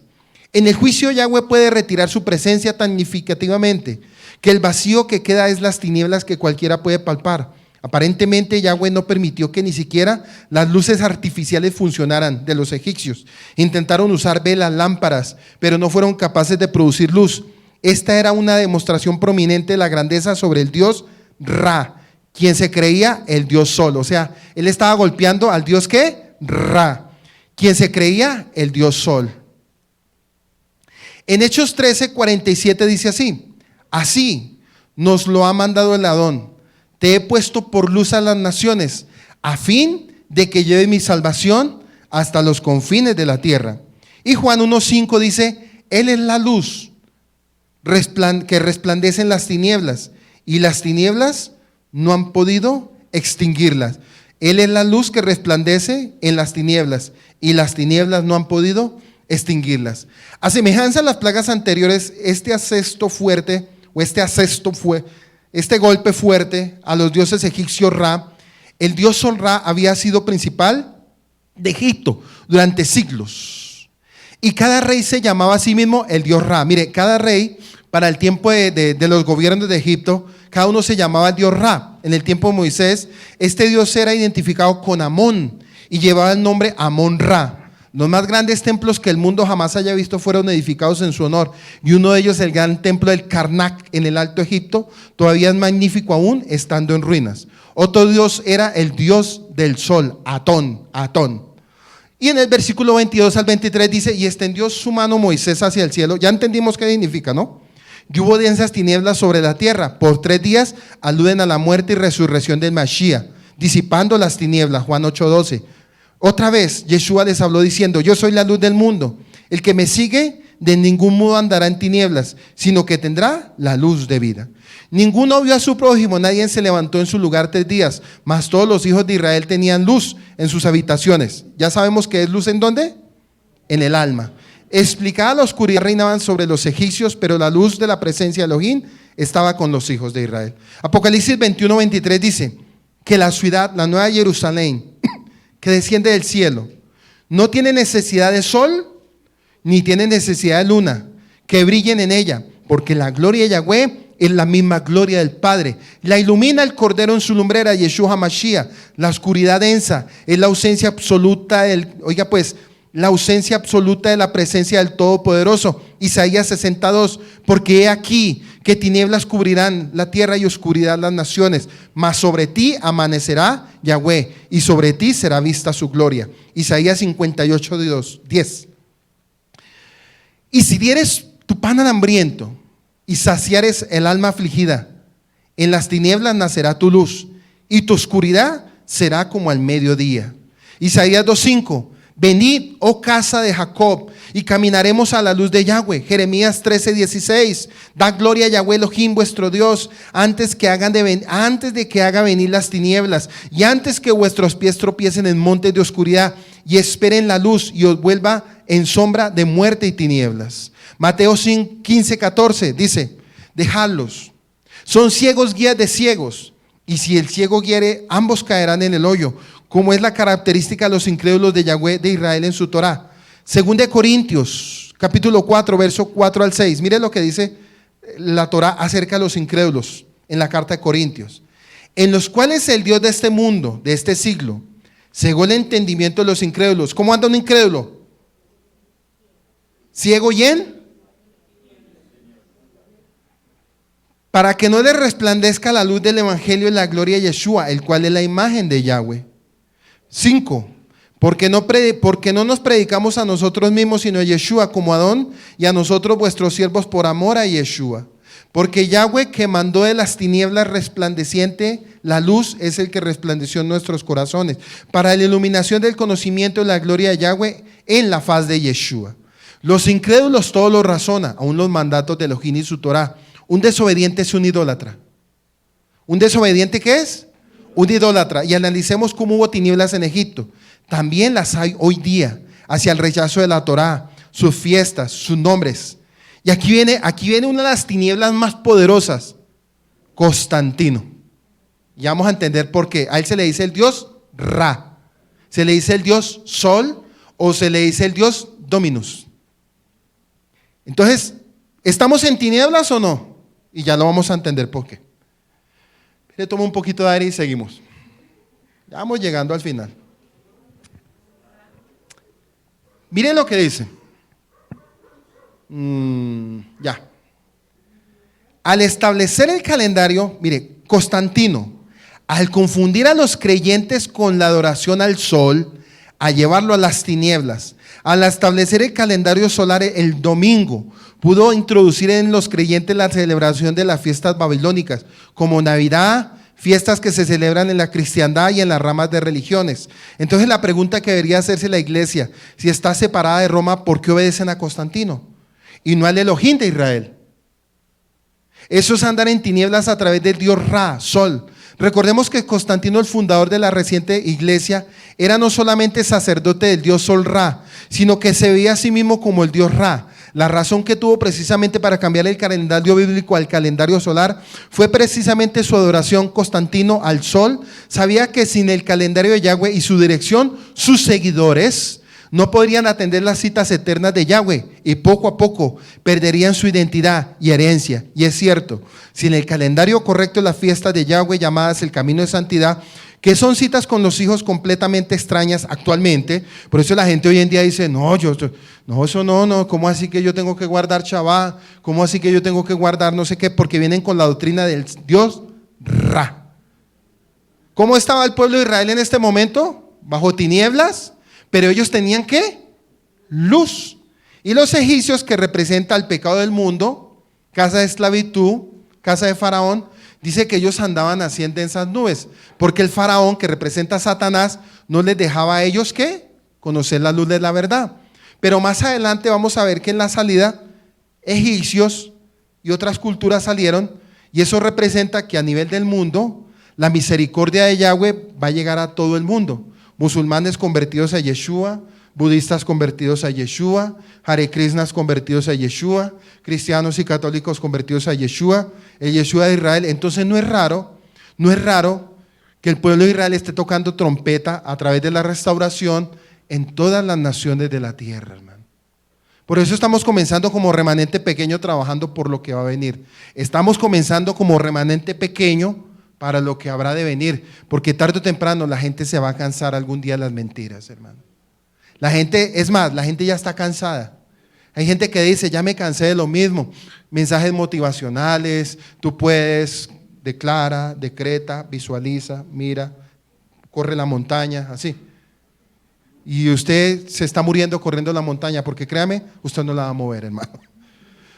Bueno, seguimos. Dice que herencia es cierto sin calendario correcto, las fiestas de Yahweh llamadas el camino de santidad, que son citas con los hijos completamente extrañas actualmente para creyentes en Yahweh, el Elohim de Israel. El Shabbat fue cambiado al primer día de la semana o día del sol para adorar el sol invictus. ¿No es importante dato para reflexionar al mundo? Por eso fue su promesa en el Salmo 23:4, aunque ande en valle de sombra de muerte, no temeré mal alguno, porque tú estarás conmigo, tu vara y tu cayado me infundirán aliento. Primera de Pedro, capítulo 2, verso 9 dice, mas vosotros, la luz, soy linaje escogido, real sacerdocio santo, nación santa, pueblo adquirido para Yahweh, para que anunciéis las virtudes de aquel que os llamó de las tinieblas a la luz admirable. Entonces la oscuridad reinaba entre los egipcios, símbolo del mundo, limitaciones, casa de esclavos, pero la presencia de Elohim está con su pueblo, pero la condición es las tinieblas para Egipto como un acto de misericordia, pero Faraón no permitió. Prefirió que las tinieblas y vivir las consecuencias y las tinieblas en sus propias vidas. Las plagas de oscuridad es un ataque a Monra, abominación a Yahweh. Versículo del 24 al 26. Dice así, entonces Faraón hizo llamar a Moisés, lo volvió a llamar otra vez, dijo, id y servir a Yahweh, solamente que queden, mire, le está pasando, ese es terco. Dice, solamente queden que vuestras ovejas y vuestras vacas vayan también vuestros niños con vosotros. En el 25 Moisés respondió, tú también nos darás sacrificios a holocausto. Sacrificaremos a Yahweh nuestro Elohim. En realidad no era la intención de Moisés obtener dádivas de Faraón para sacrificar a Yahweh, pero la intención parece ser que habría de llegar un momento en el cual el mismo Faraón imploraría las bendiciones de Elohim por medio de Moisés y Aarón. Las palabras de la Torá cuando Faraón dice, también vuestras ovejas, también vuestras vacas, tomad como habéis hablado y partid y bendecidme a mí también. ¿Dónde está eso? En Éxodo 12:33 dice, llévense en sus ovejas y sus vacas, como lo han pedido, y váyanse de aquí, pero pídale al Elohim que no me castigue. En el Éxodo 12:33, ya en vísperas de todo, dice que me bendiga. Eso sucede como ese tipo de personas que dicen, yo quiero la bendición, pero no quiero pagar el precio. Yo quiero la bendición, pero no quiero servir Torah. Yo quiero la bendición, pero no quiero guardar fiestas. Yo quiero todo, yo quiero todas las bendiciones. Es más, hay un disco por ahí, dice que te arrebato lo que es mío. Yo decía, venga un momento, ¿usted cómo le va a arrebatar algo que usted le entregó a Satanás por derecho, que Satanás lo toma por usted no guardar Torah, hermano? ¿Sí ve hoy en día cómo cantan los cantantes? Que es que en el cristianismo nosotros cantamos eso y yo decía, pero hay algo aquí que no funciona. Yo decía, ¿cómo voy a arrebatar? A ver, te arrebato lo que es mío. Yo decía, no, aquí hay algo que es antidoctrina, y era cristiano en ese entonces. Pero yo decía, ese tema está como extraño. Y me di cuenta de quién lo cantaba. Yo decía, definitivamente, cada quien interpreta de su corazón lo que Satanás le pone, hermano. Porque acuérdese que Satanás tiene sus adoradores en el mundo también. Y a veces decimos, eso es Shakira. No, hay adoradores de Satanás dentro de las mismas iglesias, hermano. El hecho de usted negar todo lo de Yahweh significa que usted es un anti-Mashiach. Eso es así de sencillo, un anti-Torah. Por eso dice que el inicuo, el anti-Torah, se opondrá en todo lo que sea del Padre al final de los tiempos. Bueno, vamos ya casi llegando a la recta final. 26. Nuestros ganados irán con nosotros, no quedará ni una pezuña. Ya saben qué es pezuña, ¿no? Porque de ellos hemos de tomar para servir a Yahweh nuestro Elohim, y no sabemos con qué hemos de servir a Yahweh hasta que lleguemos allá. Y Faraón hizo llamar a Moisés. La intensidad oscura fue más de lo que el rey pudiera soportar por mucho tiempo al haberse prolongado por 3 días. Envió mensajeros a ubicar a Moisés, y conducido a la presencia del rey, Moisés fue informado de que los hebreos, incluso sus familias, podrían partir para la propuesta o para la celebración religiosa en el desierto. Pero debían dejar sus rebaños y majadas. Esto aseguraría su regreso del desierto, pues que sin el ganado no podrían vivir muchos días. Por eso dice Moisés, ni una pezuña. Moisés rehusó con términos inequívocos la transacción propuesta. Ya había declarado en una ocasión anterior que irían con sus familias y todas sus bestias, y de ninguna manera se retractaría ahora de esa estipulación. No sabemos, Moisés presentó una explicación para su rechazo. La fiesta propuesta era una fiesta del ritual, todavía no era conocida. Acuérdense que ellos todavía no sabían lo que iban a celebrar, sino estaban haciendo un caso a la obediencia. No podían esperarse indicaciones exactas hasta que hubieran llegado al lugar que designaría el Eterno. Deberían llevar consigo el ganado, porque la fiesta seguramente requeriría el ofrecimiento de sacrificios. 27 al 29. Pero Yahweh endureció el corazón de Faraón y no quiso dejarlos ir. Y le dijo Faraón, retírate de mí y guárdate. No veas más mi rostro, porque cualquier día verás mi rostro y morirás. Le dijo, serás pasible de pena de muerte y ordenaré que matarte. Dice él, ordenaré que matarte. Y versículo 29, Moisés respondió, bien has dicho, no veré más tu rostro. El día que me vuelvas a ver, vas a morir tú. Que eso sucedió en el cruce del mar. Y dice que el mar se abrió y cuando fueron pasando él y sus carruajes, inmediatamente el mar volvió y se cerró y ahí murió. Dijo que era la última vez que lo volví a ver. Dice que Yahweh endureció el corazón y dice, retírate de mí. Respuesta indica una ira furiosa. El rey comprendía que Moisés lo privaría del trabajo gratuito del cual Egipto había disfrutado por tanto tiempo con la esclavitud de los hebreos. Su gran furor le hizo perder todo dominio propio y rudamente le ordenó a Moisés que no volviera bajo pena de muerte. Bien has dicho, la respuesta a Moisés fue cortés y digna. El representante de una nación de esclavos estuvo delante de su cruel amo con un completo dominio de la situación. Sus palabras implican que Moisés acogió bien la decisión real, puesto que serían inútiles futuras entrevistas. No veré más tu rostro. Estas son palabras que expresan aquiescencia a la orden del rey. Moisés no se presentaría voluntariamente otra vez delante del faraón, sino sería en el día de su ejecución. Y ya para terminar, hay un punto importante que no quiero que se me escape. Resulta que cuando dice que vientos del oriente, significa vientos de juicio, del Rúa de Yahweh. Vientos de juicio del Rúa de Yahweh, que esos venían del oriente. Y viento del occidente significa vientos de libertad del Rúa de Yahweh. Por eso hay un tema que dice, de los 4 vientos, espíritu, sopla da vida a estos huesos. Significa juicio, pero también significa libertad. Y hay un punto tremendo. Resulta que estos sacerdotes, yo no sé por qué no encontré eso durante toda la lectura, no sé si desapareció o qué fue, pero yo escribí eso, no apareció. Resulta que esos sacerdotes practicaban dos artes, la piramidología. Esos sacerdotes practicaban la piramidología y practicaban la piramidoterapia. Piramidología y la piramidoterapia. Dos cosas. ¿Cómo así? ¿Qué es eso? Tradúzquemelo más en español. Resulta que para ese tiempo los sacerdotes consejeros de Faraón eran los psicólogos. Eran los psicólogos del Faraón. Cuando Faraón estaba tan angustiado, cuando le dijeron ellos, déjenlos que se vayan, ¿sí? Déjenlos que se vayan. No solamente para ese tiempo, eran sacerdotes paganos, sino eran piramidología y piramidoterapia. Eso se basa en las, ¿cómo se llaman? Las bases de las esfinges de las pirámides, porque esa era la parte de los dioses de ellos, donde decía que ellos les otorgaban la sabiduría. Quiere decir que la psicología de hoy en día es consecuencia y es originada no en Grecia, sino la psicología viene de un dios pagano de Egipto, y ellos practican la piramidología y la piramidoterapia. ¿Qué significa eso? Detrás de la psicología se esconden muchas mentiras de parte de Satanás. El pueblo egipcio era muy vulnerable en su humanidad, como los días de hoy en el hombre. ¿Qué significa eso? Que esos sacerdotes manipulaban al pueblo porque era un pueblo ignorante. Era un pueblo muy ignorante. Entonces ellos utilizaban sus artimañas de la piramidología. Ellos llegaban y utilizaban, no sé si eso lo utilizarán hoy en día en esos lugares, era como así como las puntas de las esfinges de la pirámide.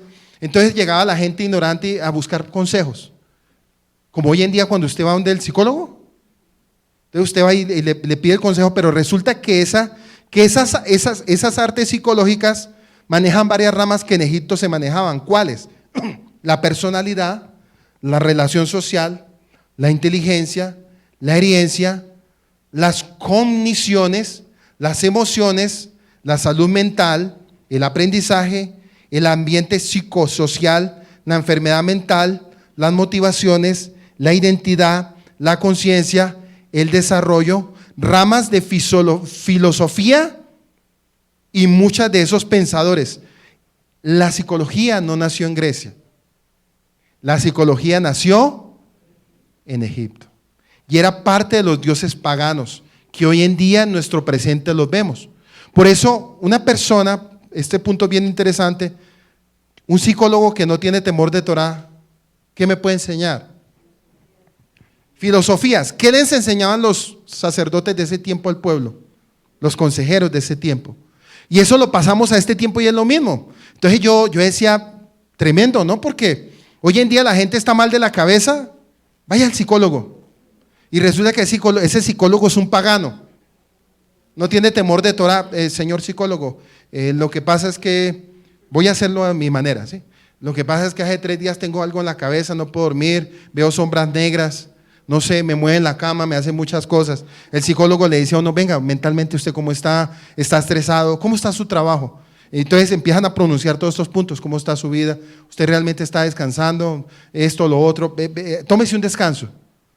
Y este problema es espiritual. Tómese un descanso y tómese estas pastillitas. No sé si ellos recitan pastas o... Bueno, tómese estas pastas y la persona que hace,